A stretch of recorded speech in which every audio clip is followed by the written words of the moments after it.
అందరికీ నమస్కారం అండి. ప్రస్తుతానికి రాజమండ్రిలో సాయి హాస్పిటల్‌లో ఉన్నాం. డాక్టర్ విజయ్ కుమార్ గారు మనతో పాటు ఉన్నారు. Orthopaedic surgeon. ముందైతే వారికి వెల్కమ్ చెప్పేద్దానండి. డాక్టర్ విజయ్ కుమార్ గారు నమస్కారం అండి. నమస్తే అమ్మా. రాజమండ్రిలో ఎవరిని అడిగినా మీ అడ్రెస్ అడుగుతుంటే సాయి హాస్పిటల్ అండి అనేస్తున్నారు. తీరా మీ డ్రెస్ మీద చూసాక సాయి కాదు ఎస్ఏఐ అని చాలా క్లియర్‌గా ఉంది. సో, ఒక్కసారి సాయి హాస్పిటలా? ఎస్ఏఐ హాస్పిటలా మాకు చెప్తారా అన్న? ఎస్ఏఐ అంటే సుబ్రహ్మణ్యం అనంతలక్ష్మి ఇన్స్టిట్యూట్ అండి. మా ఫాదర్ నేమ్, మా mother name. Right. So, popularly called as Sai hospital ఈజీగా ఉంటదని. ఎస్పెషల్లీ రాజమండ్రిలో మీకంటూ ఒక మార్క్‌ని క్రియేట్ చేసుకోగలిగారు. అంటే ఎంత కాలం నుంచి ఉంటున్నారు సార్ మీరిక్కడ యాక్చువల్లీ? నేను రాజమండ్రిలో ప్రాక్టీస్ పెట్టి ఒక 14 ఇయర్స్ అయిందండి. సో, 14 ఇయర్స్ బ్యాక్ అంటే 2004 రాజమండ్రి వచ్చాను నేను. I started with a 3 bed hospital as an orthopaedic surgeon. అప్పుడు రాజమండ్రి వచ్చినప్పుడు ఎప్పుడైనా సరే రాజమండ్రిలో నీ రీప్లేస్మెంట్స్ చేయాలి అనే ఒక ఆలోచనతో అప్పుడు నీ రీప్లేస్మెంట్స్‌లో ఫెలోషిప్ తీసుకొని రాజమండ్రి వచ్చాను. అంటే ఓన్లీ నీ అని ఎందుకు ఫిక్స్ అయ్యారు సార్? ఆ ఆర్థోపెడిక్ సర్జన్‌కి ఎవరికైనా అప్పుడు ఓ 20 ఏళ్ల క్రితం it is a dream to do knee replacement is a big surgery అప్పుడు. ఓకే.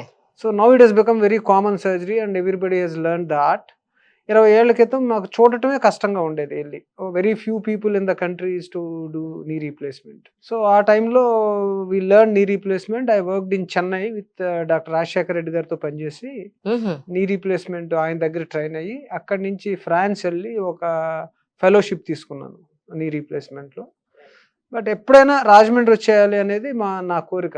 మా బాస్ ఆ టైంలో నన్ను మద్రాస్‌లో ఉండిపోమన్నప్పటికీ కూడా with the dream of coming to Rajahmundry I came back.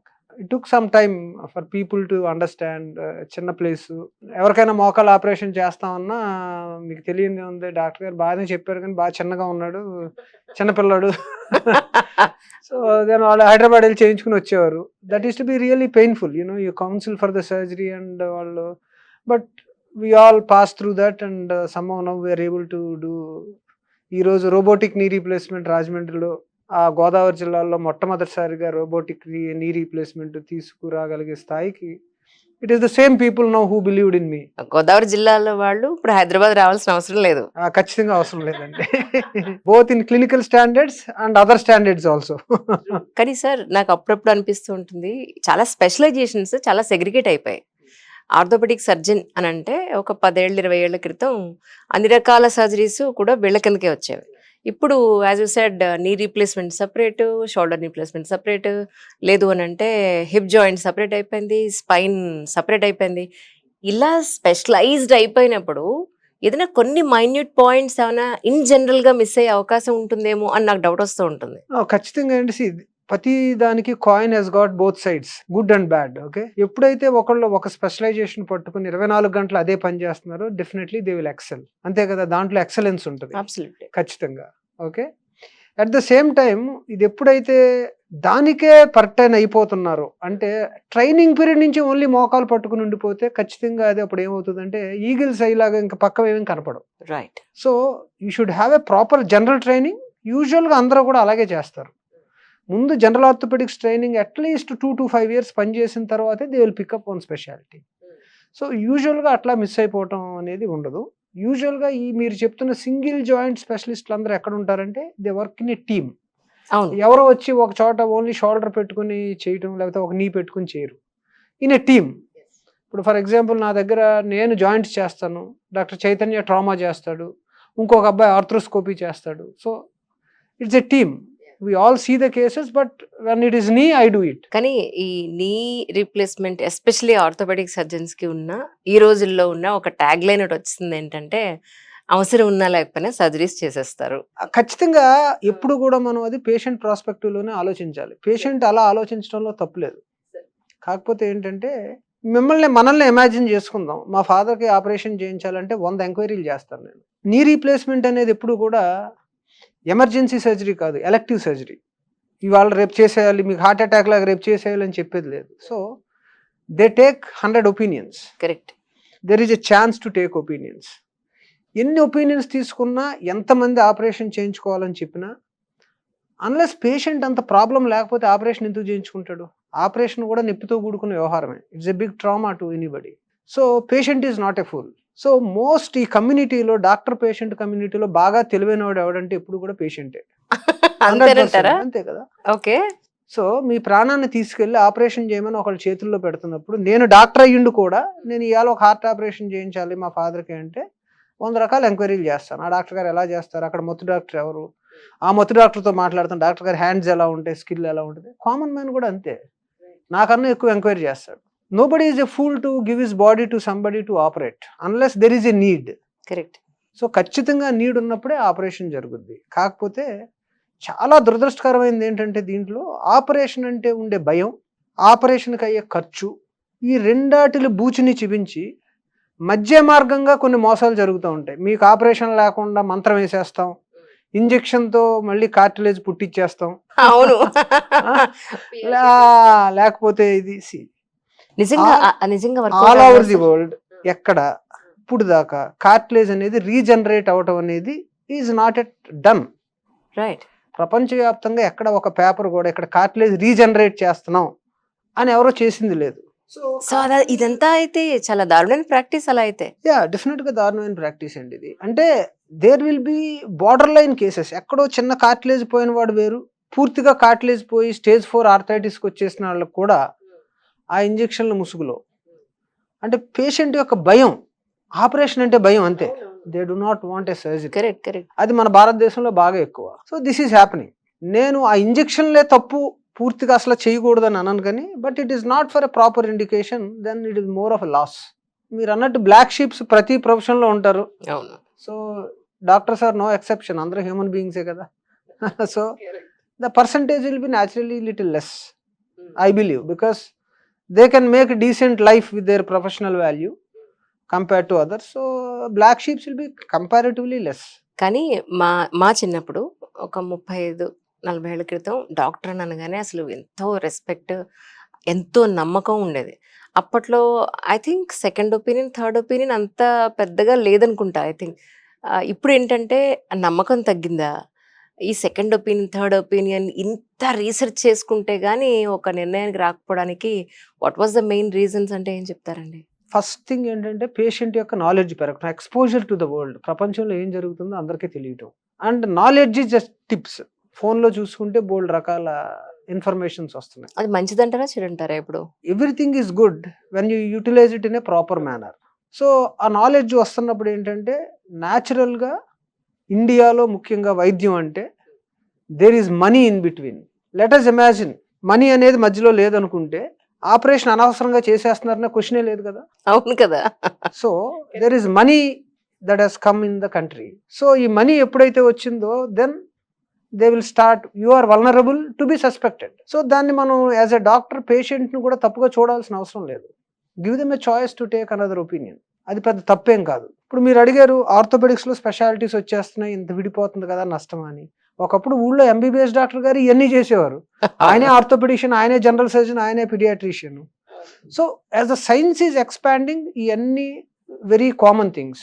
But అన్ఫార్చునేట్గా ఇండియాలో ఏంటంటే the reason for increase in cost for medicine is so many things. ఒకటి క్లినికల్ ఎక్సలెన్స్ మూల కొంత ఇప్పుడు మన జీవన స్థాయి పెరగటం, ఇండియాలో ప్రమాణాలు పెరగటం. సో వాళ్ళు కోరుకునే ఫెసిలిటీస్ కూడా మారిపోతున్నాయి డే టు డే.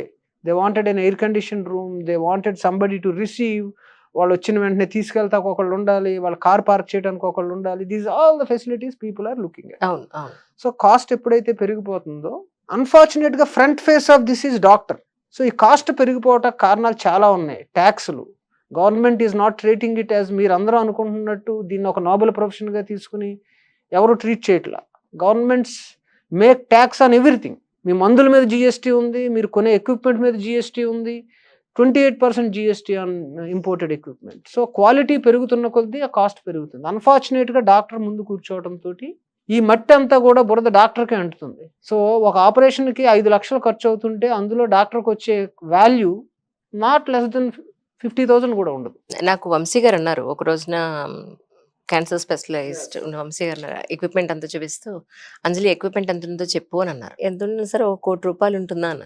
ఏం మాట్లాడుతున్నావు, ఒక్కటే రెట్టు చెప్పావు నువ్వు, 10 రెట్లు ఉంది అక్కడ, అంత ఉందా ఎక్విప్మెంట్ అంటే. సరే మరి ఇదంతా భారం పేషెంట్స్ మీద పడుతుందంటే, అమ్మ ఎంత ఉందో తెలుసా దీని ట్యాక్స్, ఇంత పే చేస్తున్నావు, దీన్ని ఇంపోర్ట్ చేయడానికే మేము నానా కష్టాలు పడాల్సి వస్తుంది, అండ్ ఇక్కడ మళ్ళీ దీని మెయింటెనెన్స్లు ఇవన్నీ కూడా చాలా కాస్ట్లీ, మరి ఏం చేయమంటావు అని అడుగుతున్నారు. అంటే హాస్పిటల్స్ కమర్షియలైజ్డ్ అయిపోయాయి అని అనడానికి లేదా అసలు ఇప్పుడు కరెక్ట్ గా చెప్పాలంటే? 100% లేదండి. దేర్ ఆర్ 2 ఆస్పెక్ట్స్ అండి. ఈ రోజు ఇండియాలో మీకు ఛాతీలో నొప్పొస్తే అరగంటలో వైద్యం దొరుకుతుంది. కరెక్ట్. మీకు యూఎస్‌లో అదే మీరు చాలా డెవలప్డ్ కంట్రీ అనుకుంటున్న అమెరికాలో అదే ఛాతీ నొప్పికి నీకు స్టంట్ వేయడానికి కనీసం వారం రోజులు పడుతుంది. ఈ మధ్యలో ఏమైనా అంతే. ఏమైనా అంతే. The systems are like that. So India ఖచ్చితంగా మోర్ అడ్వాన్స్డ్ ఇన్ డెలివరింగ్ సిస్టమ్స్‌లో చాలా బ్యూటిఫుల్‌గా ఉంది. అట్లాగే ఒక మోకాలు మార్పిడి ఇవాళ యూకేలో కావాలంటే minimum waiting list in NHS is about years, 5-6 years ఉంది. Oh my god. అదే మోకాలి ఆపరేషను ఏదైతే రోబోతో నేను చేస్తున్నానో అదే రోబోతో యూకేలో నువ్వు డబ్బులు పెట్టి చేయించుకోవాలి. నీ దగ్గర డబ్బులు పెట్టి చేయించుకోవాలంటే ఆల్మోస్ట్ 1,60,000 1,70,000 పౌండ్స్ అవుతుంది.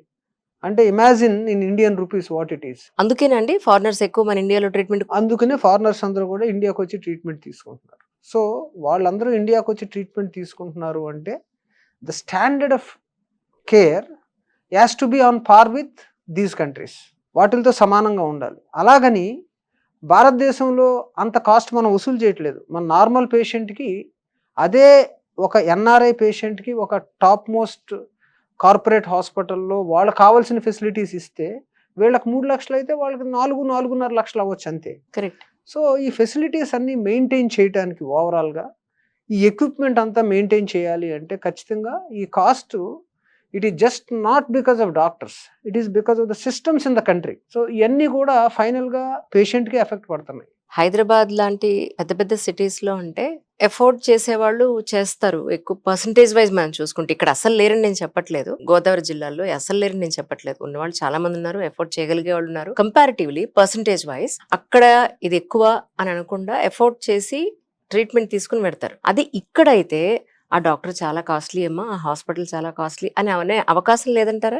దాన్ని మీరు ఎలా బ్యాలెన్స్ చేస్తున్నారు actually? So first of all అండి, రోబో ఇక్కడికి తీసుకురావాలి, రోబోటిక్ సర్జరీ రాజమండ్రికి తీసుకురావాలనుకున్నప్పుడు ఒక కార్పొరేట్ పెద్ద కార్పొరేట్లో జరిగే నెంబర్స్ లేదా హైదరాబాద్లో జరిగే నెంబర్స్ రాజమండ్రిలో జరగవు కాబట్టి వాళ్ళు చేసే కాస్ట్ కన్నా పర్ రోబో పర్ కేస్ అయ్యే కాస్ట్ ఎక్కువ ఉంటుంది. కరెక్ట్. సో ఇంకా ఎక్కువ ఛార్జ్ చేస్తేనే కానీ ఇది గిట్టుబాటు కాదు. ఎగ్జాక్ట్లీ. ఎస్. కానీ నేనే కాదు, ఏ సర్జన్ అయినా ఒక latest equipment or latest technology వచ్చినప్పుడు వాళ్ళకి ఆ ప్యాషన్ ఉంటుంది దాన్ని తీసుకురావాలి. So you may not always measure with money. సరే నేను కాంపిటేటివ్గా వాళ్ళు ఏ కాస్ట్కి చేస్తున్నారో రాజమండ్రిలో అదే కాస్ట్కి అందిద్దాం. It doesn't matter, it makes a little bit of loss to the hospital, but the stature of the hospital will definitely increase. One point of time that the people will understand exactly what we are getting out of it. What benefit they are getting out of it. So, and they will believe the system in particular institute, okay, they bring the latest things.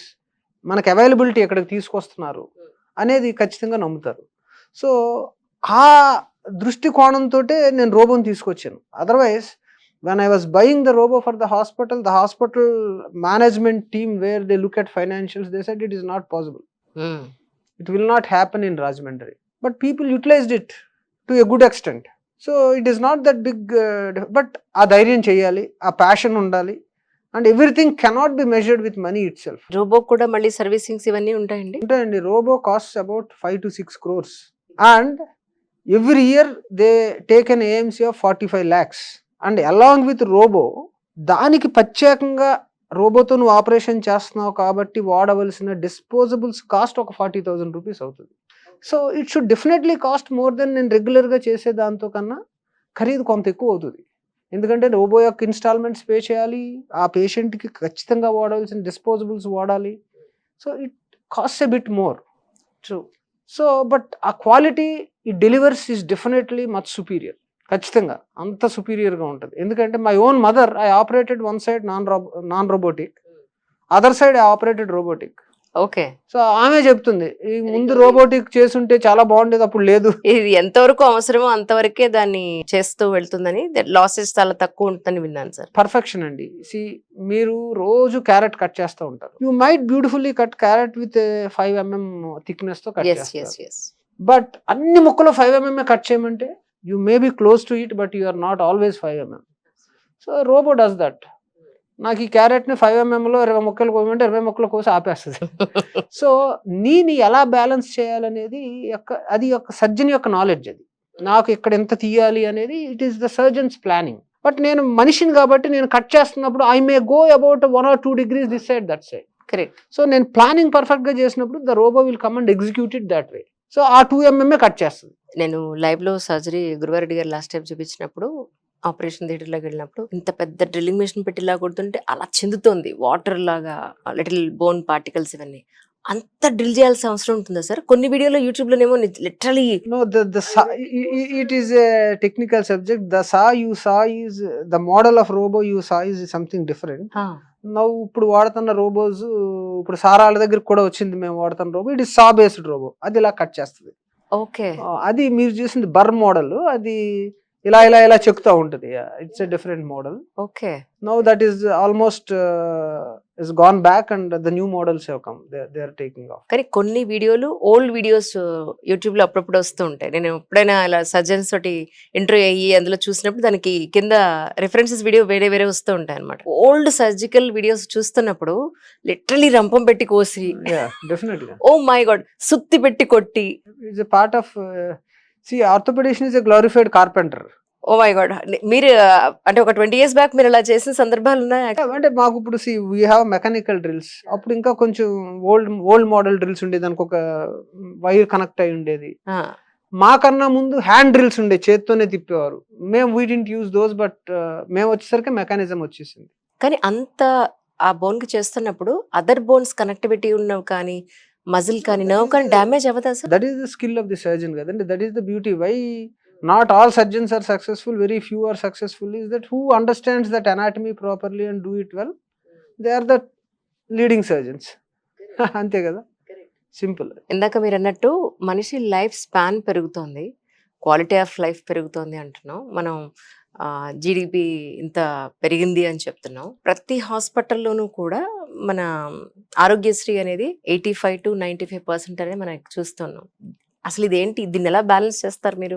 చూడండి, యాక్చువల్గా ఈ schemes అన్ని start చేసింది డెఫినెట్గా it is a good initiative by any government.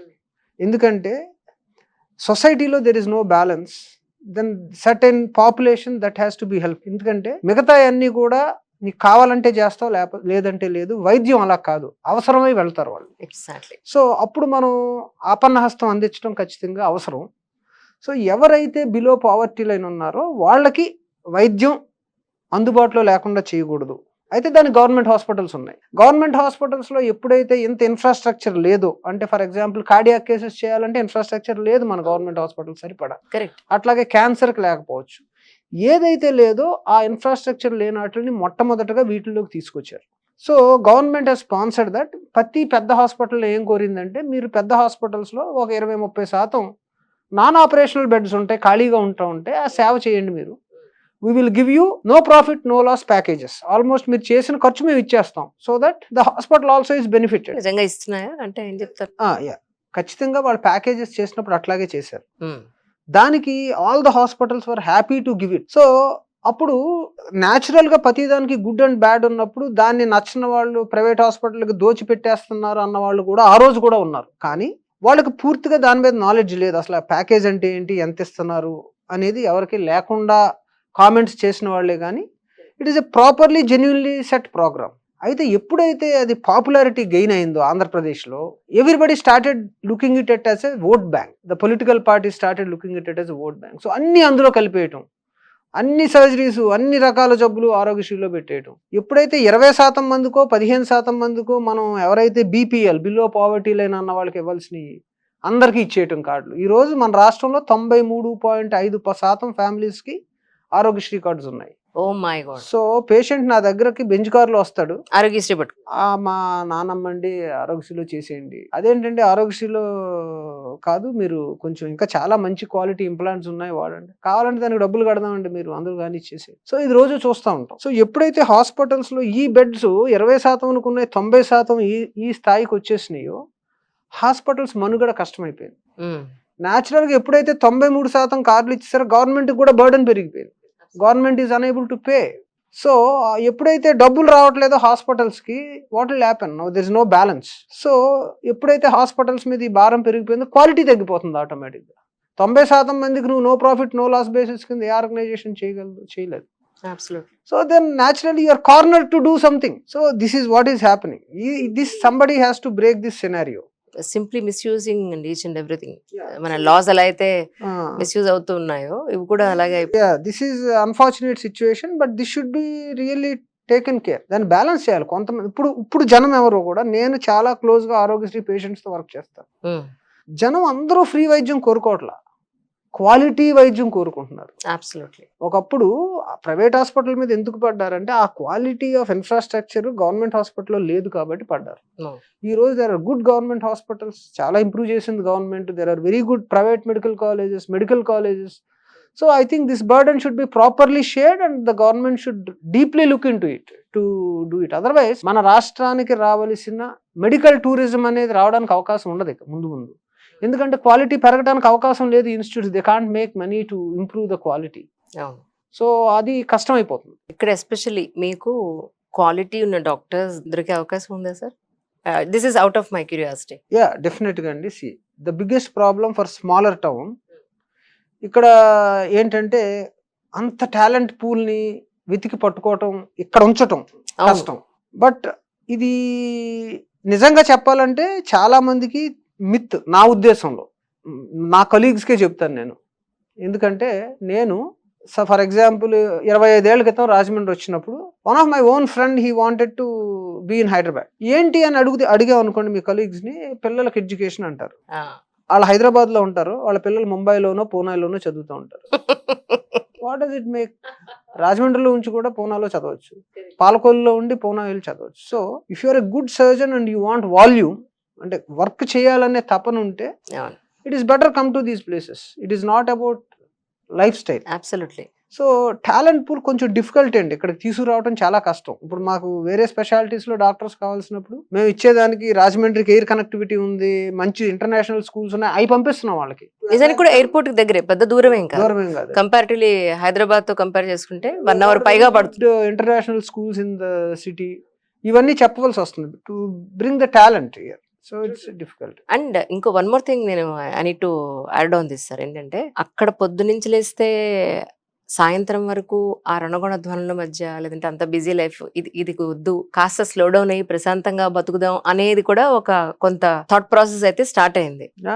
Sure, but probably it is for people like you and me who have crossed some age. The younger generation wants after 6 life much better than what we are thinking about. Probably అదే reason అయి ఉండాలి. It's very difficult and మాకు ఇక్కడికి talent pool తీసుకురావడం we're feeling really hard. It's very very difficult and we have to convince people. Orthopaedics లో వస్తారు ఎందుకంటే they want to get trained under me, so they can get good this thing. But మిగతా departments లో on par నాకులాగా ఉన్న వాళ్ళని తీసుకురావాలి ఇక్కడ, ఇట్స్ వెరీ డిఫికల్ట్. కరెక్ట్. జనరల్గా సొసైటీలో ఒకటి ఉంది ఏంటంటే, ఒక్కొక్క హాస్పిటల్కి వెళితే, ఒక్కొక్క డాక్టర్ దగ్గరికి వెళితే ఒక్కొక్క బ్రాండ్ని వాళ్ళు ప్రమోట్ చేస్తారు. వీళ్ళు ఇదే కంపెనీ మెడిసిన్స్ ఇస్తారు, వీళ్ళు ఇదే కంపెనీ మెడిసిన్స్ ఇస్తారు అనేది. ఇలా ఎందుకు జరుగుతుంది యాక్చువల్గా? అంటే నిజానికి క్వాలిటీ అనేది పర్టికులర్ కొన్ని బ్రాండ్స్లోనే ఉంటుందనే ఉద్దేశం. మీరు దీనికి వెరీ హానెస్ట్ క్వశ్చన్. మీరు 10 మంది డాక్టర్లను అడిగి ఈ మందే ఎందుకు వాడుతున్నావు నువ్వు అంటే 80% of them may not have a real answer. Correct. ఎందుకంటే it is all in the hands of the government. Why should you send a molecule with 2 different companies, which is one at 20,000 rupees and one at 1,800 rupees? So how will your doctor choose? So మేము ఎలా చూస్తాం అంటే, first we look at the standard of the company, how long this company has been there. Then clinical efficiency of course మేము వాడుతున్నప్పుడు చూసి దాన్ని ఇది చేస్తాం. But for example, if I want to use antibiotic for my knee replacement, why would I change which I have been using for the 20 years is giving me very good satisfactory results? I won't change. Correct. It's very difficult because it is just not with my reputation. One man's life is there. Okay? So, ఇవన్నీ కూడా finally the mud is slung on the doctors because వీళ్ళు ఏదో దాంట్లో commission వస్తుంది కాబట్టి అదే రాస్తారు, దీంట్లో కమిషన్లు వస్తాయి. Why should it be there in the market? It should not be there. If it is not having quality and you say one is not really superior quality, then why should it come with such a difference? So, doctors are also human beings. They use their common sense. Which drug which company. మీరు for example let us బట్టలు తీసుకోండి, మీరు రేమండ్స్లో బట్టలు కొనుక్కుంటే you expect some standard and you buy it there. 200 కూడా కుమార్లో shirt వస్తుంది, అది ఎందుకు కొనుక్కోమంటే నేను ఏం చెబుతాం మనం? You expect some standard with every drug and every company. So that is the difference. Second thing is generic and original molecule. Generic అంటే ఏంటంటే ఒకళ్ళు ఎవరైతే పేటెంట్ చేసుకున్న మాలిక్యూల్ ఉంటుందో అది వాళ్ళ పేటెంట్ టైం అయిపోయేదాకా they put it in their hands, because వాళ్ళు రీసెర్చ్కి ఖర్చు పెట్టిన డబ్బులన్నీ రావాలి కాబట్టి. యూజువల్ మేము ఇప్పుడు డాక్టర్స్ అయిన తర్వాత మాకు తెలుసు కాబట్టి పేటెంట్ టైం అయిపోయిన డ్రగ్స్ నెక్స్ట్ రెగ్యులర్ ఫార్మా కంపెనీస్లో ఏ పెద్ద కంపెనీ చేస్తుందో చూసి we try to use that to get down the cost. ఆ విధంగా కాస్ట్ డిఫరెన్సెస్ వస్తాయి తప్పించి it is not all with money. Because ప్రతి డాక్టర్ రెప్యుటేషన్ వాడు ఇచ్చే మందులతోటి ఆధారపడి ఉంటుంది.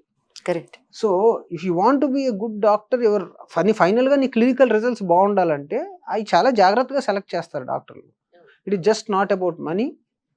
Of course it is also there, but there are చాలా ఇప్పుడు రెగ్యులేషన్స్ వచ్చినాయి గవర్నమెంట్ నుంచి కూడా వాటిని రిస్ట్రిక్ట్ చేయడానికి. Government is doing it's best. రీసెంట్గా ఒక సీనియర్ మోస్ట్ యాక్టర్ తో కలిసి ఒక మూవీ చేసినప్పుడు ఆయన చేతులు కాళ్ళు మొత్తం ఫుల్ స్వెల్లింగ్ వచ్చేసి ఉన్నాయి, బెండ్ కూడా అవ్వట్లేదు, చాలా పెయిన్స్ ఫ్రమ్ లాస్ట్ 3 months నుంచి. సడన్గా ఏమైందని క్యాన్సిల్ చేసుకున్న అన్ని షూట్స్, అంజలి ఆర్థరైటిస్ వచ్చింది అని చెప్పని అన్నారు. అసలు అంటే ఒక ఏజ్ తర్వాత పక్కాగా ఆర్థరైటిస్ వచ్చేస్తుందని మనం మెంటల్గా ఫిక్స్ అయిపోవాల్సిన అవసరం ఉందా అని అంటే చాలా మందిలో లేదు. అది 70 ఏళ్ళు వచ్చినా 80 ఏళ్ళు వచ్చినా చాలా మందిలో లేదు. సో అసలు ఎందుకు వస్తుంది? కొంతమంది అది కీళ్ల వాతం చేస్తేనే వస్తుంది, వాతం చేసేవన్నీ మానేసేయండి అనేవాళ్ళ సెక్టార్ కూడా ఉంది ఇందులో. సో ఎగ్జాక్ట్లీ ఆర్థరైటిస్ అంటే ఏమిటి అని అంటే ఏం చెప్తారు? ఆర్థరైటిస్లో చాలా, ఆర్థరైటిస్ అంటే జాయింట్ ఇన్ఫ్లమేషన్. ఆర్థ్రో అంటే జాయింట్, ఐటిస్ అంటే ఇన్ఫ్లమేషన్. జాయింట్స్ ఇన్ఫ్లమేషన్ ఆర్థరైటిస్ అంటాం బేసిక్గా. బట్ దీంట్లో మల్టిపుల్ కాజెస్. రొమటాయిడ్ ఆర్థరైటిస్ అనేది ఒక రకమైన కీళ్ళ జబ్బు, సోరియాటిక్ ఆర్థరైటిస్ ఒక రకమైన కీళ్ళ జబ్బు, ఇలా రకరకాల ఆస్టియో ఆర్థరైటిస్, వయసు వల్ల అరిగిపోవటాన్ని ఆస్టియో ఆర్థరైటిస్ అంటాం. సో చాలా రకాల ఆర్థరైటిస్లు ఉంటాయండి, secondary to some other cause. So ఈ ఆర్థరైటిస్ ఇదే అని డిసైడ్ అవ్వడానికి దేర్ ఆర్ మల్టిపుల్ టెస్ట్. ఆ టెస్టులను బట్టి ఈ డిజీజ్ మాడిఫై, ఇవన్నీ కూడా auto immune diseases, most of them auto immune. అంటే మన శరీరంలో ఉండే కొన్ని కణాలే మనకి డ్యామేజ్ చేయటం వల్ల వచ్చే జబ్బులు ఇవన్నీ, ఈ ఆర్థరైటిస్, ఆటో ఇమ్యూన్స్ అన్ని. సో వాటిని పూర్తిగా ఎరాడికేట్ చేయలేరు. పోనీ అది ఇలా అవ్వడానికి మన బాడీలో ఉండేవో మనకి యాంటీగా ఎందుకు వర్క్ చేస్తున్నాయి అనేది దానికి reason. That is the disease అండి. అది డిఫరెంట్. మళ్ళీ దానికి కారణాలు ఏంటి అంటే ఓ సబ్సెక్ట్లో జెనెటికల్గా కొంతమందిలో వస్తూ ఉంటాయి, కొంతమందిలో కొన్ని ప్రోటీన్స్ మిస్ అవుతూ ఉంటాయి. సో దాని మూల వాళ్ళలో ఆపే పవర్ ఉండదు, ఆ ఇమ్యూనిటీ తీసుకొచ్చే పవర్ ఉండదు. సో ఆ కారణాల వల్ల వస్తూ ఉంటాయి. సో ఒకసారి ఆటోఇమ్యూన్ డిజీజ్ వచ్చిన తర్వాత దాన్ని ఎరాడికేట్ చేయలేం, కంట్రోల్ చేయగలం మాత్రం. దానికే డిజీజ్ మాడిఫైయింగ్ డ్రగ్స్ అంటారు అనమాట. సో ఆ మందులు వాడితే చాలా వరకు కంట్రోల్ అవుతాయి. అయితే ఇక్కడే పెద్ద అపోహ, ముఖ్యంగా మాలాంటి చిన్న టౌన్స్లో ఏంటంటే హాఫ్ నాలెడ్జ్. సిటీస్లో ఇంకా ఎక్కువ హాఫ్ నాలెడ్జ్ యాక్చువల్గా వీళ్ళకన్నా ఉంది. ఫస్ట్ థింగ్ ఏంటంటే వీళ్ళ మందులు రాస్తారు, అబ్బో ఇంగ్లీష్ మందులు వాడకూడదు, కిడ్నీలు పోతాయి, ఎక్కువ మందులు రాశారు, రావటం మానేసి ఆయుర్వేదానికి వెళ్తారు. లేదా కొన్నాళ్ళు 3 నెలలు 4 నెలలు వాడి మందులు వేసుకుంటేనే తగ్గుతుంది లేకపోతే వచ్చేస్తుంది అని ఆయుర్వేదం, ఆ తర్వాత ఇంకో యునాని, హోమియోపతి అన్నీ అయిపోతాయి. They come land up with a kidney failure. My God. Okay. So most unfortunate thing ఏంటంటే నువ్వు వెళ్ళి ఏ డాక్టర్తో మందులు రాయించుకుంటున్నావు, వాడు 20 సంవత్సరాలు చదువుకున్నాడు, వాడికి కూడా తెలుసు మందులు ఎక్కువ వాడితే కిడ్నీ పోతుందని. అందుకే నువ్వు వెళ్ళినప్పుడల్లా 3 నెలలకు ఒకసారి నీ టెస్ట్లు అన్నీ చేసి కిడ్నీ ఫంక్షన్ ఎలా ఉంది, లివర్ ఫంక్షన్ ఎలా ఉంది, దాన్ని బట్టి డోసులు మార్చుకుంటూ ఉంటారు. జెన్యూన్గా మీ డౌట్స్ అడగొచ్చు. డాక్టర్ కన్నా పక్కింటోడిని ఎదురింటోడిని ఎక్కువ నమ్మొద్దు. అది that is the biggest problem. What ever is printed is not right. మనం ఏదో వాళ్ళ నాలెడ్జ్ కోసం రాసి చదివేసుకుని, కరెక్ట్. చాలా మంది పేషెంట్లు, అంజలి గారు మాకు చాలా గొప్పగా చెప్తుంటారు, నేను అసలు మందులు ఏమి వేసుకోనండి, వేసుకుంటే మంచిది కాదని నాకు తెలుసు, మరి నా దగ్గరికి ఎందుకు వచ్చినట్టు, నేనేం మందులే రాస్తాను. So it's unfortunate that when you reach somebody, believe them జెన్యూన్గా. If you have a doubt, take a second opinion, there is nothing wrong. అంతేగాని డోంట్ బిలీవ్ ఇంటర్నెట్ అది ఇది వీటిలన్నీ చూసుకొని మనమే డిసైడ్ చేసేసుకుని people lose so much time, money, faith and the land finally in ఆ సస్పిషియస్నెస్లో ఉండిపోతారు. They don't get proper treatment. మేము చూస్తాం కదా, ఎవరైతే పేషెంట్లు 100% డాక్టర్ని బిలీవ్ చేసి మా చేతిలో పెడతారో most of the times we get very good results. It is, I don't know, it is magic, we don't know, it is God's this thing. ఎవరైతే సస్పీషియస్గా 100 క్వశ్చన్లు అడిగి మమ్మల్ని ఇబ్బంది పెడతారో వాళ్ళకి అంత జాగ్రత్తగా చేస్తాం. We land up in that complication only for that patient. It is not a joke. It puts lot of psychological pressure on your doctor, because when you start drilling the doctor, he naturally wants to be over careful. You tend to make him do something. Correct. So believe your doctors. If you don't have, you have a suspicion, there's a plenty of number of people go take a second opinion. Once you believe, stay with him. You have a complication, we request the patient to stay with the same doctor, because he is equally responsible. Second thing, equally మీతో సమానంగా లేదా 2 రెట్లు ఎక్కువ బాధపడతా ఉంటాడు. ఎందుకంటే because he landed in that situation and he wants to bring it out. He will use his friends, his circle, wherever it is, he wants to get you out. But unfortunately ఇక్కడే faith break చేసేస్తూ ఉంటారు 80% of the people. But in the rural areas we are still blessed. Most of them believe us to that extent. Definitely. అవును, చాలా మందికి internet వాడడం తెలీదు and మరోరు వాడినా కొంతమంది లిమిట్ గా వాడడం, అది వాళ్ళకు ప్లస్ అవుతుంది. లిమిట్ గా వాడినా, and the faith is more in the rural masses to somebody. ఒకరికి they believe people more. Definite గా క్వశ్చన్స్ ఇరిటేటింగ్ అడగొచ్చు. ఇప్పుడు ఇప్పుడు నేను చెప్పినట్టు అవి వాడకూడదు కదా, అవి వేసుకోకూడదు కదా, అది గొప్పదా ఇది అని. But they believe they doctor more than an urban patient. That is what I believe. Almost మీరు ఒక 20 yearsగా పేషెంట్స్ని చూస్తున్నారు కదా సార్. బోన్ చాలా ఫాస్ట్గా డీజనరేట్ అవుతుందా అని అంటే ఏం చెప్తారు సార్ మీరు? అప్పుడు ఎలా ఉండేది బోన్ స్ట్రెంగ్త్, ఏజ్ వైజ్ ఇప్పుడు ఎలా ఉందంటే? It's all about the life style అండి, అంతే. Is it actually, is it right? 100% it is because of life style. ఇది చాలా ఫాస్ట్గా అప్పుడున్నంత స్ట్రెంగ్త్ ఇప్పుడు బోన్లో ఉండట్లేదు అని మీరు గట్టిగా నమ్ముతున్నారా? నో అలాగే నేను నమ్మనండి. It depends on the lifestyle. అది ఇప్పుడు బాగా ఓల్డ్ టైమ్ విలేజర్స్ అని తీసుకుంటే వాళ్ళందరూ ఎప్పుడైతే దే ఆర్ నాట్ ఒబేస్, వాళ్ళు కింద కూర్చుంటారు, ఇప్పటికి నడుస్తారు, అన్నీ చేస్తారు, కాళ్ళు వంకర్లు పోయి ఉంటాయి. But if you see their cartilage is very good. Okay, because they are not obese. Correct. They maintain their muscle strength చాలా ఎక్కువ ఉంటుంది, వాళ్ళ కండరాల యొక్క బలం. అదే నెక్స్ట్ జనరేషన్ విలేజ్లలో కూడా దే ఆర్ ఒబేస్ పీపుల్, వాళ్ళందరికీ తొందరగా అరిగిపోతాయి. Because the habits remain same, but the lifestyle has changed. Right. అంటే డైటరీ హ్యాబిట్స్ మారిపోయినాయి, కానీ కొన్ని ఆ హ్యాబిట్స్ ఉంటాయి, కింద కూర్చోవడం, బాసి బెట్లు వేసి కూర్చోవడం, వాళ్ళకి తొందరగా అరిగిపోతాయి. So it is not that ఇది కాదు, మన లైఫ్ స్టైల్ మారిపోయింది, మన డైటరీ ప్యాటర్న్స్ మారిపోయినాయి, నీ మజిల్ స్ట్రెంగ్త్ అట్లా మెయింటైన్ చేయట్లేదు. This is the reason why the arthritis is more. Right. అంతేగాని మనమేం మారిపోలేదు, జెనెటికల్గా అలాగే ఉన్నాం. But you have spoiled it by changing your life style. Right, right, I understand. Insurance చేయించుకోవాలి, ఎందుకంటే ఇవాళ రేపట్లో ఇంత కాస్ట్ పెరిగిపోయింది కాబట్టి ఏం ఎమర్జెన్సీ వస్తుంది అనుకుని ఇన్సూరెన్స్ తీసుకుంటాం. నిజంగా ఎమర్జెన్సీ వచ్చినప్పుడు ఆ ఇన్సూరెన్స్ కార్డు పట్టుకునో లేదంటే ఆ ఫోన్లో ఇన్ఫర్మేషన్ పట్టునో హాస్పిటల్ అడ్మిట్ అయినప్పుడు అందరిలో ఉండే జనరలైజ్డ్ పాయింట్ ఏంటంటే ఇన్సూరెన్స్ ఉంటే హాస్పిటల్ వాళ్ళు డబుల్ ఛార్జ్ చేస్తారు అనేది.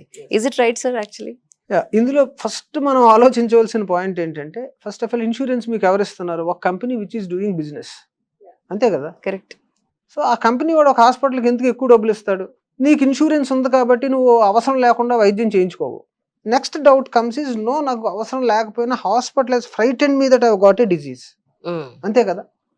నాకు లేకపోయినా ఏదో కార్డియాక్ వచ్చేసింది అన్నారు, స్టంట్ వేసేయాలన్నారు, అందుకే నేను వేయించుకోవాల్సి వచ్చింది, ఇన్సూరెన్స్ ఉంది కాబట్టి వేసేసారు. But the insurance company verifies. మీరు చాలాసార్లు చూస్తారు, ఇన్సూరెన్స్ వాళ్ళు వస్తున్నారు, ఈ రోజు ఉండాలండి, they are coming for checking అని. సో దెర్ ఈజ్ ఇన్సూరెన్స్ చేయించుకోవడంలో ఒక అడ్వాంటేజ్ ఏంటంటే, ఫస్ట్ ఆఫ్ ఆల్ నువ్వు ఫాల్స్ ట్రీట్మెంట్ చేస్తున్నావా లేదా ఇంకొక ప్యానల్ ఆఫ్ డాక్టర్స్ చూస్తున్నారు అక్కడ. బికాజ్ వాడు ఊరికినే పే చేయడు, he will black list the hospital if it is something false or unwantedly done. ఎందుకంటే వాడు డబ్బులు పే చేయాలి కదా. Correct, correct. So that is a business entity, వాడికి ఒక కంప్లీట్ సిస్టమ్ ఉంటుంది వెరిఫై చేయడానికి. నెక్స్ట్, డబ్బులు ఎక్కువ ఛార్జ్ చేసేస్తారు. No, the insurance company always bargains with the hospital and fixes the packages. So అన్నెసరీగా బిల్ చేసేయడానికి ఇన్సూరెన్స్ కంపెనీ ఒప్పుకోదు. ఇంకా మీకు తెలియని దురదృష్టం ఏంటంటే, ఇప్పుడు ఇన్సూరెన్స్ కంపెనీలన్నీ గవర్నమెంట్ స్కీమ్స్కి మీరు ఈ రేట్లకి చేస్తున్నారు కాబట్టి మాకు కూడా అదే రేట్లకి చేయమని హాస్పిటల్ని ఒత్తిడి చేసి, there is a lot of fuss going on between the hospitals and insurance companies right now. My God. All these insurance companies follow what has happened in the US. Most of the times it is the role model for insurance. Okay, now it has become so bad in the US that the insurance companies are governing the health care than anything else. ఇక్కడ కూడా తొందరలో అదే పరిస్థితి వచ్చేటట్టు కనపడుతుంది. So every కాయిన్కి good and bad ఉన్నట్టే వాళ్ళు బ్యాడ్కి రీచ్ అయిపోయినప్పుడు we have to learn from them how to govern it properly. So మనం ఇన్సూరెన్స్ పాలసీ తీసుకునేటప్పుడు మనకి ఏం కవర్ చేస్తున్నారు, ఎంతవరకు కవర్ చేస్తున్నారు, అన్ని డిజీజెస్ కవర్ చేస్తున్నారా లేదా క్లియర్గా కనుక్కోవటం. And quality, can I get the best quality available by the time I get disease. కొత్తగా ఏమైందంటే కొన్ని ఇన్సూరెన్స్ కంపెనీలు మేము రోబోటిక్ని సర్జరీ కవర్ చేయట్లేదు. యూ హ్యావ్ అన్ ఇన్సూరెన్స్, వాళ్ళు వస్తారు మోకాల మార్పిడికి, మేము రోబోటిక్ని ఇవ్వమండి డబ్బులు, ఎందుకంటే మీరు ఇన్సూరెన్స్ చేయించుకున్నప్పుడు బహుశా that was not there. These are the things that are constantly going on. So అది నువ్వు ఇన్సూరెన్స్ తీసుకున్నది బెస్ట్ ఆఫ్ ఇట్స్ కైండ్, ఆ రోజు ఏముందో ఆ వైద్యం చేయించుకోవడానికి మనం తీసుకుంటాం insurance. Correct. So you have to be very careful while choosing your policy. ఆ కంపెనీ యొక్క క్లెయిమ్ డినయల్ రేట్ ఎంత ఉంది. ఫర్ ఎగ్జాంపుల్ రీసెంట్గా ఒక మ్యాగజైన్లో భారతదేశంలో ఏ కంపెనీ ఎంత క్లెయిమ్ డినయల్ చేస్తుంది అంటే, ఒక ఆసుపత్రి మీకు వైద్యం చేసి 100 రూపాయలు ఖర్చు అయిందని బిల్లు పెడితే ఒక particular very famous company in Andhra Pradesh is paying only 65 రూపాయలు. Oh my god. ఎవరైతే ఇన్సూరెన్స్ ద్వారా హాస్పిటల్ దోసేస్తాయి అనుకుంటున్నారో వాళ్ళందరికీ ఈ హాస్పిటల్కి ఎంత లాస్ వచ్చి ఉంటుంది, 100 రూపాయలు నీ ఆపరేషన్కి వచ్చినాయి, వాళ్ళు నీ వైద్యానికి వచ్చినాయి అనుకుంటే వాళ్ళు 65 రూపాయలే పే చేస్తున్నారు. నీకు మాత్రం 100 రూపాయలు పే చేసినట్టు బిల్ పంపిస్తారు. Okay, because you are paid cashless, right, మీరు discharge. So there are so many hidden things which the common man చూడదు. సో దీని అంతటికీ కూడా మడ్ పాపం ఎదురుకుండా కూర్చున్న డాక్టర్కే అంటుకుంటుంది. Who is sitting in the front face is the doctor. So unfortunately it is the doctor that gets all the mud. ఒకనొకప్పుడు డయాగ్నోసిస్ అనేది ఒక పల్స్ పట్టుకుని లేదా పేషెంట్ చెప్పిన సిమ్టమ్స్ బట్టి చెప్పేసేవాళ్ళు. ఇప్పుడు ఒక డయాగ్నోసిస్కి ఒక 10 రకాల టెస్టులు చేయాల్సి వస్తుంది. బిలియన్ డాక్టర్లు బాబు అనుకునే సిచ్యువేషన్ కూడా మనం చూస్తున్నాం. సో ఇది దీన్ని మీరు సమర్థిస్తారా యాక్చువల్గా? అదే అండి, ఇది it's a double edged weapon. So example మీకే చెప్తాను. మీరు తలపోటు వచ్చిందని నా దగ్గరికి న్యూరో సర్జన్ దగ్గరికి వెళ్తారు, తలపోటు వస్తుంది. సో డాక్టర్ గారు చూసి ముందు మందులు వాడండి అంజలి గారు, ఈ 15 రోజుల తర్వాత చూద్దాం అంటే, ఒకవేళ తగ్గకపోతే అంటే డాక్టర్ గారు చెప్తారు ప్రాబబ్లీ ఏమైనా చిన్న బ్లీడ్ ఉండొచ్చు, ట్యూమర్ ఉండొచ్చు, అవసరమైతే సిటీ చేద్దాం. మీరు 15 రోజుల తర్వాత చేయించుకుంటారా, ఇప్పుడు చేయించుకుంటారా? ఇప్పుడు చేసేయండి, మళ్ళీ అప్పటి వరకు ఎందుకులేండి, ఇప్పుడే చేయించుకోవాలనుకుంటాం. So now there comes the question of affordability. So you are affordable, you want to do it now, there is nothing wrong. The doctor can tell you what is the possibility, what is the system. Okay, so ఇదే situation అమెరికాలో వస్తే you have no choice, నేను వెళ్ళి చేయించుకుంటానంటే లేదు. we have to wait for the day. You have to wait till 15 days. Though you are an insurance patient, వాడు 15 రోజులు ఆగమంటాడు. 15 రోజుల తర్వాత you may have a waiting period at that MRI center because there are lot of appointments. So you may get it done after 25 days. There is no way to get it. So now tell me whether it is an advantage in India or a disadvantage. So మీరు చెప్పినట్టు కత్తికి 2 వైపులా పదును ఉంటుంది. So it's in definitely how you utilize the opportunity. ఈ రోజు America నుంచి ఇండియాకి సర్జరీలు చేయించుకోవడానికి ఎందుకు వస్తున్నారు? ఒక టెస్ట్ కోసమో లేకపోతే చిన్న ఎంఐ వస్తే స్టంట్ వచ్చి ఇండియా వచ్చి ఢిల్లీలో స్టంట్ వేయించుకుని వెళ్ళిపోతే వాడికి ఇన్సూరెన్స్లో అయ్యే ఖర్చు కన్నా ఇండియా వచ్చి స్టంట్ వేయించుకుని అలా వెళ్ళి రాజస్థాన్ వెళ్ళి చూసి వెళ్ళిపోవడం తక్కువ ఖర్చు అవుతుంది. These all are double edge weapons అండి. ఇప్పుడు అవైలబిలిటీ ఇంత చక్కగా ఉంది ఇండియాలో, దాన్ని మనం కరెక్ట్గా ఆప్టిమైజ్ చేసుకోవడం అనేది మన కామన్ సెన్స్ మీద ఆధారపడి ఉంటుంది అంతే. సో టెస్టులు చేయించుకోవాలా లేదంటే every test has got a meaning. ఎవరు ఎప్పుడు చేయించుకోవటారు అనేది doctor can suggest you the test. These are the reasons. మీరు ఎప్పుడైనా సరే ఒక డాక్టర్ పలానా టెస్టులు రాసినప్పుడు you always the right to question, sir ఎందుకు, ఓహో కనపడుతుందా కనపడదా, లేకపోతే so what if I postpone this test. నాకు ఇదే ఊర్లో రాజమండ్రిలో నేను పెయిన్ కిల్లర్స్ రాస్తాను, న్యాచురల్గా ఆర్థోపెడిషియన్ నొప్పి బిళ్ళలు రాస్తాను. సో వాడు మోకాలు నొప్పి అని వచ్చినప్పుడు నేను బ్లడ్ టెస్ట్ రాసేవాడిని. ఇప్పుడు అడగటం మానేశారు, కానీ ఒక 5 ఏళ్ళకి నేను మోకాలు నొప్పి వస్తే కావాలితే ఎక్స్రే తీయండి కానీ రక్త పరీక్ష ఎందుకు. So I has to tell him, అతను క్వశ్చన్లో జెన్యూనిటీ ఉంది. So I should not feel that you know I have been మనం ఏదో అవమానించబడ్డాం అనుకోవటం కన్నా, బాబు కాదు నీకు నొప్పి బిళ్ళలు రాయాలి నేను నెక్స్ట్, నీ కిడ్నీ ఫంక్షన్ సరిగా లేకపోతే నేను నొప్పి బిళ్ళలు రాస్తే కిడ్నీ ఫెయిల్యూర్కి వెళ్ళిపోతావు నువ్వు. సో నువ్వు ఇన్ని సంవత్సరాలు ఎప్పుడు చేయించుకుని ఉండవు కదా, అబ్బాయి చేయించుకోలేదండి, ఒకసారి చేయించుకో, అది బాగుంటే మనం లేదా తేడా ఉంటే నేను వేరే మందులు రాస్తాను. He is happy. So you have all the right to ask what for each test is being done. So ఉన్నప్పుడు అది అడగటం మానేసి ఆ టెస్ట్లన్నీ చేంజ్ చేసుకుని అవి నార్మల్గా వచ్చినప్పుడు మాత్రం డాక్టర్ గారు కమిషన్ కోసం ఊరికి నాకు టెస్ట్లు అన్నీ రాసాడు. So see everything has got reason. ఎవరో తెలియని వాళ్ళు అనుకునే కన్నా most comments come from the most educated and most aristocrat people. But when it comes to them they want the best. Correct. whoever does all these comments, when they come to us, they say, అవసరం లేదండి MRI, but we will see, we will do it. No ఎందుకు doctor గారు ఒకటి change చేసేయండి, ఏంటి పోయేది. So it will come normal. అవును, at least ఏమీ లేదనన్నా తెలుసుకోవాలి కదా, ఏది ఉందో తెలుసుకోవాలి కదా. When it comes normal the comments goes very easily. అనవసరంగా టెస్ట్ చేయించాడు రా ఊరికి, ఆడికి అందులో వాటర్ ఉండి ఉంటుంది. So this is how it goes. But definitely one of the best health care system in the world is India. Okay, there are bad phases here and there which can be nicely managed, and you can attract lot of health tourism to this country. Correct. Because your talent, మీరు ఎక్కడికైనా US వెళ్ళి చూడండి, the doctors with highest rating are from Indian background. అవును. మీరు NHSకి వెళ్ళి చూడండి, many of the doctors are Indians. So we have that hard working nature, that delivery capacity, and ఆ లెబోరియస్ process medicine చదవటం అనేది it's long driven process. So somehow we're blessed and fortunate to do that. Correct. ఇందాక మీరు అంటూ trauma స్పెషలిస్టులు కూడా ఉంటారు అంటే ఒక సర్జరీ ప్రాసెస్లో ట్రామా అనేది ఏంటి అసలు నాకు అర్థం కాలేదు. యాక్సిడెంట్ అండ్ ఎమర్జెన్సీ ఇంజరీస్ అంటే కాలు ఇరిగిపోవటం, చెయ్యి ఇరిగిపోవటం, పెల్విక్ బోన్స్ ఇరిగిపోవటం.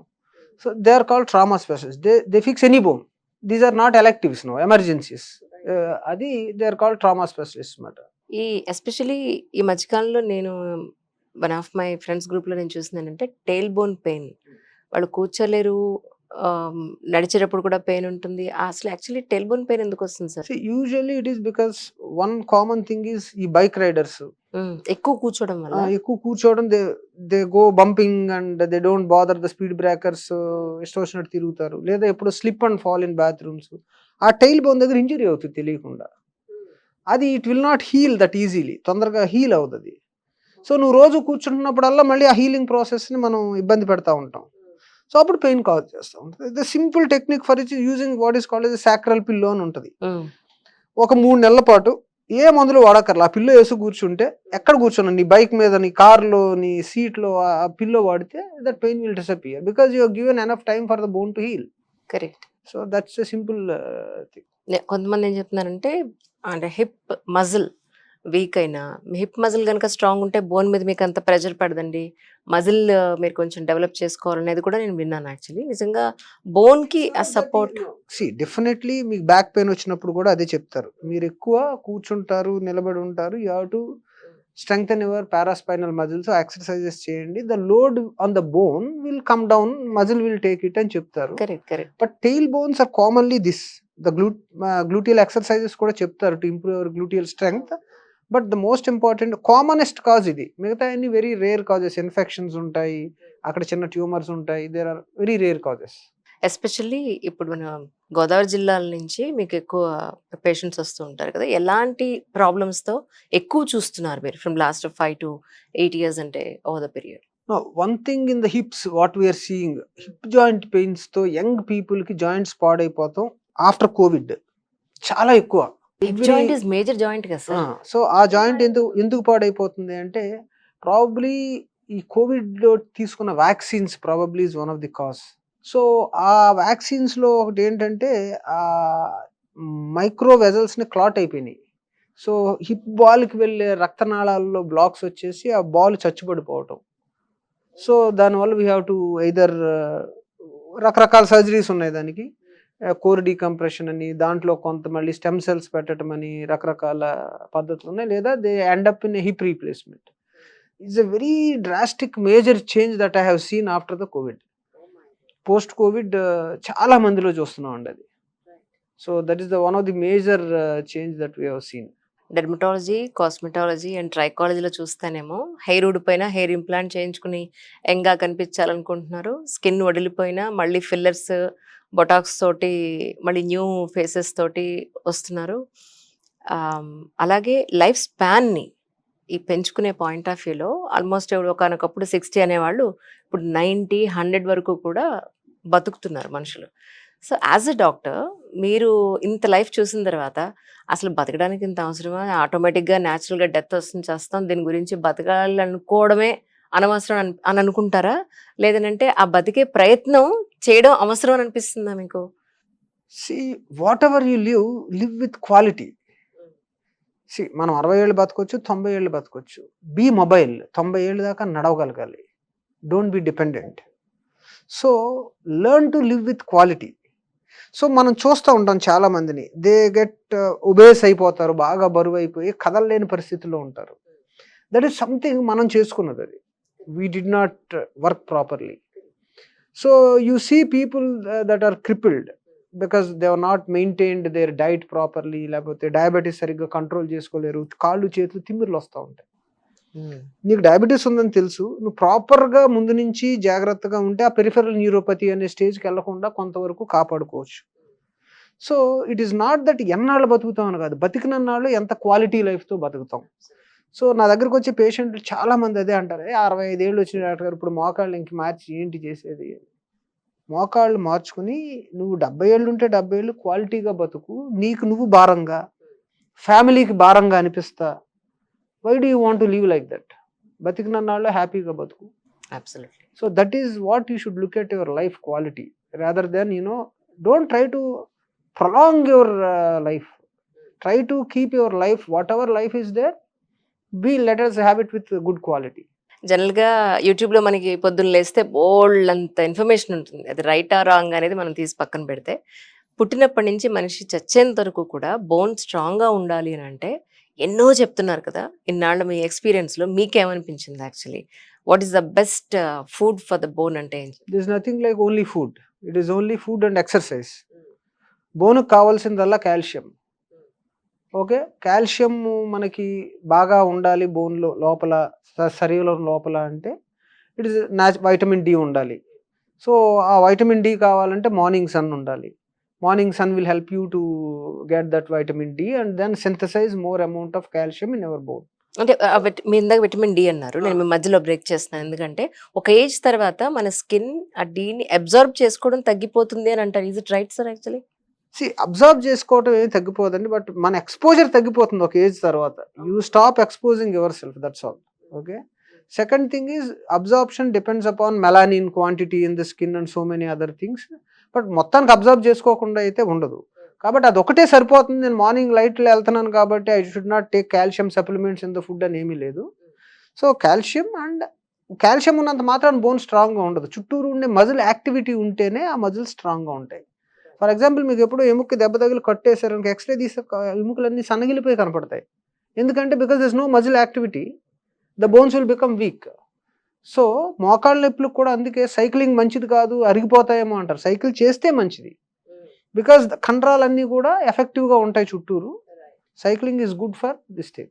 So muscle activity and good amount of exercise and sunlight and అంతే. Diet and exercise is only 2 things that keeps everything safe. Just not ever knees bones కాదు అన్ని. True. ఈరోజు మీ ఇంటర్వ్యూ తర్వాత మీ గురించి నాకు అనిపించింది ఏంటంటే, పర్సనల్లీ యాజ్ అ జర్నలిస్ట్, ఒక మంచి డాక్టరే కాదు, you're a great human being కూడా. Thank you so much for your such a wonderful conversation and great information to our people generally. Thank you so much sir. Thank you అండి. Thanks for coming to Rajahmundry all the way. And I been watching your interview so long. Okay, because you interview people who make some difference in the society, whatever it could be, a actor, it could be entrepreneur, it could be a writer. So you get us so much of knowledge. Iyanni maaku ekkadi nunchi vastayante, we see them talking, we pick up something. Thank you so much. Thank you sir. ఇప్పుడు ఇంతకు మీరు రాజమండ్రిలోనే settle అవ్వడానికి basically your from Rajahmundry అండి? అవునా? So when I was sitting with my friends, మేము ఒక 3 friends కలిసి ఒక ఇల్లు తీసుకున్నాం. ఫస్ట్ డే ఆఫ్ మెడిసిన్ ఇల్లు తీసేసుకుని అక్కడ కూర్చొని మాట్లాడుకుంటున్నాం. నెక్స్ట్ ఏంటి, మనకు సీట్ వచ్చింది ఇక్కడ కర్ణాటకలో, నెక్స్ట్ ఏంటంటే రాజమండ్రిలో గోకవరం బస్ స్టాండ్ లో ఒక హాస్పిటల్ పెట్టాలరా మనం. That's what I said. That's so nice. Okay, today all those 2 friends who were my roommates are in and around here. Okay. They tell in every party, వీడు అప్పుడు చెప్పేవాడు. అది ఇప్పుడు ఇలా ఇంప్లిమెంట్ చేశారు మొత్తానికి సో మీరు. It was my dream, like as a kid it was my dream. Excellent, excellent. You made it I made actually. it, yeah. Thank you so much, sir. Thanks, Thank you and so very much, nice sir. meeting Nice you. meeting you.